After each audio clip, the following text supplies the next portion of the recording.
Hello and welcome to the RPG Blender, where we give lesser played games and forgotten settings the roll of the dice they deserve. I'm your host, Game Master George, and today we continue our look into the beta release of the upcoming tabletop RPG, Rupture. Thank you to the folks over at Rupture RPG for sponsoring this series. If you're interested in this game, be sure to head over to www.rupturerpg.com and join their mailing list. The Kickstarter will be launching in August, so sign up to make sure you know when it goes live. Now, back to the episode. Last time, we took a quick look at the overall lore of the world of Rupture. You can also check out our shorts for some detailed looks at bits of the world. Playlist here. But now that you have somewhat of a picture of the world of Rupture, it's time to figure out who your players will become. So today we will be covering the basics of character creation, so you can be prepared to guide your players through this journey of randomized self-discovery. Then, if you'd like to see this in action, check out our character creation stream, where I brought a few of my players through this experience. And be sure to subscribe for the next parts of this tutorial and to see us play the game ourselves. Now, without further promotion, let's dive into this brand new RPG in part 2 of Let's Run Beta, Rupture, Character Creation. Character creation in Rupture is a doozy of an experience. As a game master looking to run this game, let me preface this all with do not take shortcuts. Don't have your players make characters at home. Don't rush through it. Character creation is a world-building experience, not just ending up with a sheet to play. Throughout this process, your players will be defining not just their capabilities, but be creating a multitude of hooks for you to use to craft your story. So take notes during the process, you're going to want them later. One last note, I will be going through this in the order outlined in the book. Personally, I might change up the order of a few steps next time I run the character creation process, but we'll cover that in a future House Rules video. Now, to get started, your players should decide what their species will be. There are a whopping 17 different species to choose from, ranging from your stock humans and orcs to lizards and catfolk, or the less common fairies and ogres. Each of them has notes about their typical characteristics, some of which are very surprising, like the fact that ogres are very sensitive creatures. Each species comes with its own unique ancestral ability, in addition to modifiers to their attributes. Your players should read through the races and find one which appeals to them. Once they do, they should make note of these modifications, as they'll come into play later when assigning their attributes. They should also make note if there are any special notes about their race, such as a modified limit to one of their attributes. Now, for a bit more fluff, there will also be average physical characteristics, as well as certain personality trait that their society prizes. These bits can help a new player fill in their character, but don't feel beholden to them. Outliers make for great stories with veteran players. Once the species is chosen, your players can move on to their background. Here they will determine their motivation as well as their personal history. To start, your players should determine what motivates their adventuring. This consists of determining if they journey for the general goals of glory, guts, gold, or good, any specific, keyword achievable, goal. This goal should be achievable because it will give your players benefits when undertaking tasks to accomplish it. This, however, is not the meat of the background. That honor belongs to the background generator. Through a series of D12 rolls, A D12, how exotic. your players will determine their family as well as their place of origin. They'll determine the status of their parents, alive, dead, missing, never known, their number of siblings, and of course their status, each member's position in society, attitude toward you, and even their sanity. Through this, they will generate a complex family, again easing the creation of backstory hooks for players who aren't as experienced in doing so. And for experienced ones, they will enjoy the challenge of crafting a detailed backstory of a family with 5 siblings who all hate you and are in varying degrees of sanity. Good times.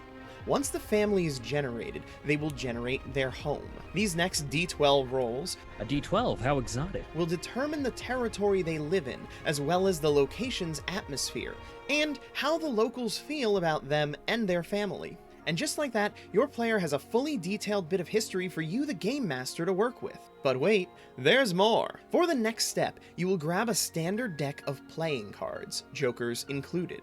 Each player will then roll 1d12, A D12, how exotic. and divide the number in half, rounded up. That is the number of cards the player will draw from the deck. Each card they draw represents an event in their life. Red suits represent generally positive events, whereas black suits represent negative ones. You'll consult the chart in the book to determine what each card event was. This could result in changing starting currency or creating characters they've interacted with. Jokers, when drawn, represent particularly special omens. These are supernatural boons or curses which follow your character through their life. If your player draws one, good or bad, enjoy it. The story opportunities these give you are perfect for getting your story hooks into them. Once your players draw their cards, the random history generation is complete, and we are ready to get crunchy. At this point, your players will get to build out their character's strengths and weaknesses. There is a list of advantages and disadvantages with corresponding positive and negative point values assigned to them. Your players will be able to take as many of these as they choose, with one caveat. In the end, the sum of the point values must equal 0. If the total does not equal 0, they can either gain or lose skills at the rate of 1 skill per point to equal it out. For example, if you take Quick Learner as a +2 point advantage, and Easily Tired as a -2 point disadvantage, the sum is 0 and you're set. However, if you chose Gullible, a -3 point disadvantage, instead of Easily Tired, this would bring you to a -1 total. In order to get this back to 0, you could choose to pick up a +1 point advantage, or a single skill point. Now, one thing to note, if they end up with a positive total, they will need to lose skill points to balance it out. Later in the process, they will be rolling to determine how many skill points they will start the game with, so make sure they note how far in the hole they are. If they don't roll enough bonus skill points to cover the debt, they will need to come back and rebalance points by dropping advantages or adding disadvantages. Once your advantages and disadvantages are squared away, it's time to look at the character you have and choose what class fits them. There are 12 different classes to choose from. Each class provides 6 class skills which start at rank 3. They can be raised higher later, but for now, your players should mark them down as a 3. As well, they should note the 2 class attributes provided by their class. That will come into play later. Finally, they should add their starting equipment to their current gear. Each class provides special abilities as well, but these won't come into play until later levels. So your players can take stock of them, but don't worry about them until later. With the class selected, it's time to assign attributes. There are 8 attributes in Rupture: Strength, Constitution, Agility, Perception, Intelligence, Willpower, Charisma, and Luck. Your players get 30 points to spread across them. Each attribute has a minimum score of 1, so they should begin by spending enough points to get their skills to 1. If they have a species with a negative modifier, it may take more than 1 point. Likewise, if they have a positive modifier, it would eliminate the need to spend the points, as the attribute will start at 1 or higher to begin with. Once everything is baselined at 1, they can use the remaining points to raise attributes of their choosing. Each attribute has a pre-modifier maximum value of 6 at character creation, though they can go higher during play. Any positive modifier to an attribute raises this maximum, though negatives do not reduce it. So an ogre, with its +2 strength and +3 constitution, would be able to raise these attributes to 8 and 9 respectively. Meanwhile, its -3 in willpower would not prevent them from getting a 6 in that attribute,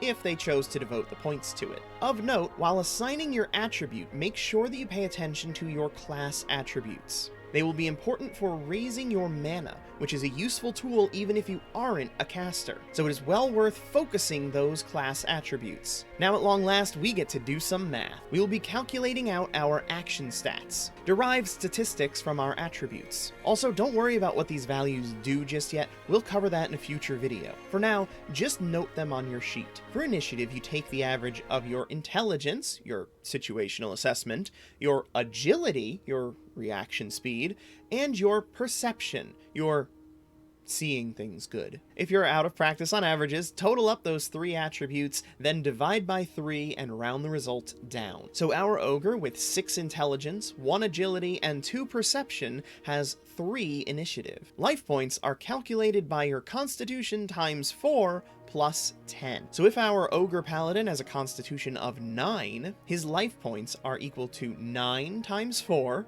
36, plus 10, 46. beefy boy. The wound level is simpler, is just equal to the constitution score. So our big boy has a massive wound level of 9. Our unconscious rating is our constitution plus 1, so a 10 for our ogre. Healing rate is our constitution divided by 2 rounded down, a 4 for us. Constitution is proving pretty nice. Finally, our mana base and magic points are calculated off of our class attributes. Take the average of your class attributes, rounded down, and that gives you your mana base. Then, multiply your mana base by 4 to calculate your magic points. The Paladin class has class attributes of strength and intelligence, so we take the average of those two stats to get our mana base. With a strength of 8 and intelligence of 6, that gives us a mana base of 7. Then we multiply that mana base by 4 to get our magic point total, 28. Alright, scary part is over, you can put those calculators away. Next up, it's time to find our bonus skills. You get 2d6 skill points to spend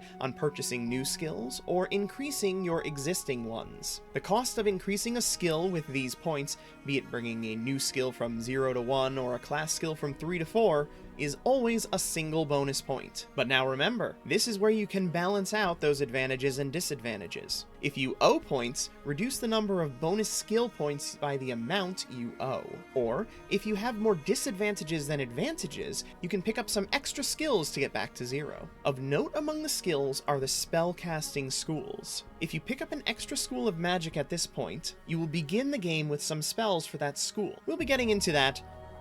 Now, after skills, any spellcasters choose their starting spells. If they have a spellcasting school as a class skill, they get to choose 5 spells of the first order from that school. Then, if they have picked up any extra school skills, they may choose 3 first order spells from each of those extra schools. Now, last up for character creation is getting your players their custom magic items. They're legacy items. This is an individual magic item which the Game Master works with the player to create, based on that character. The player should come up with an idea for what they want, and you should assign it statistics, such as its attunement cost, the magnitude of the effect, and how many times per day it can be used. But don't worry, you don't have to wing it. There is a helpful chart in the book that you can consult in order to balance out the mechanics. This should feel like something special though, not something generic. Try to help your players come up with something fun and unique. You'll have a better time with something off the wall, like my goblin player's soup ladle of random buffs,